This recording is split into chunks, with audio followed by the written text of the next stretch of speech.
Challenging star Darshan ಅವರ ಬೆಳ್ಳಿ ಪರ್ವ ಕಾರ್ಯಕ್ರಮದಲ್ಲಿ ಪ್ರೇಮ್ ಸರ್ ಅವರ ಒಂದಿಷ್ಟು ವಿಚಾರಗಳನ್ನು ಮಾತನಾಡಿರ್ತಕ್ಕಂಥದ್ದು, ಸಹಜ ಬಗ್ಗೆ ಅವರ ಜರ್ನಿ ಬಗ್ಗೆ ಯಾವ ರೀತಿ ಇನ್ಸ್ಪಿರೇಷನ್ ಆಗ್ತಾರೆ ಅನ್ನೋಂಥದ್ದನ್ನು ಹೇಳ್ಕೊಂಡಿರ್ತಕ್ಕಂಥದ್ದು. ಸೊ ಇದೆಲ್ಲದರ ಬಗ್ಗೆ ಮಾತಾಡಲಿಕ್ಕೆ ನೆನಪಿರಲಿ ಪ್ರೇಮ್ ಸರ್ ನಮ್ಮ ಜೊತೆ ಇದ್ದಾರೆ, ಅವ್ರನ್ನೇ ಮಾತಾಡ್ಸೋಣ. ಸರ್, ಅದೇ ಭಾಯ್ಜಾನ್ ಅಂತಲೇ ಯಾವತ್ತೂ ಕರಿತೀರಿ.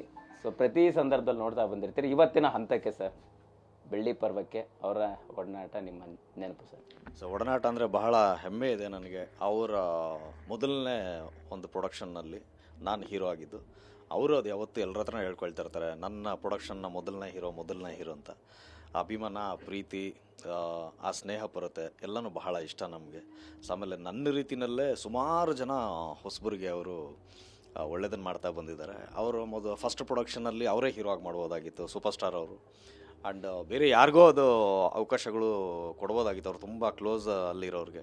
ಬಟ್ ಅದು ಅಲ್ದಿರ ಹೊಸ ಹುಡುಗ ಇಂಡಸ್ಟ್ರಿಗೆ ಬಂದಿದ್ದಾನೆ. ಆ ಹೊಸ ಹುಡುಗನಿಗೆ ನಮ್ಮ ಸಿನಿಮಾದಲ್ಲಿ ಚಾನ್ಸ್ ಕೊಡಬೇಕಂತೇಳಿ ಜೊತೆಯಲ್ಲಿ ನನ್ನ ಸೆಲೆಕ್ಟ್ ಮಾಡಿದ್ರು. ಒಂದು ಸಿಲ್ವರ್ ಜುಬ್ಲಿ ಸಿನಿಮಾವನ್ನು ಕೊಟ್ಟರು. ಅದೆಲ್ಲರ ಜೊತೆಲ್ಲ ಅಷ್ಟೇ ಪ್ರೀತಿಯನ್ನು ಕೊಟ್ಟಿದ್ದಾರೆ. ಸೊ ಅದನ್ನು ಯಾವತ್ತೂ ಮರೆಯೋದಕ್ಕಾಗಲ್ಲ. ಸರ್, ಈ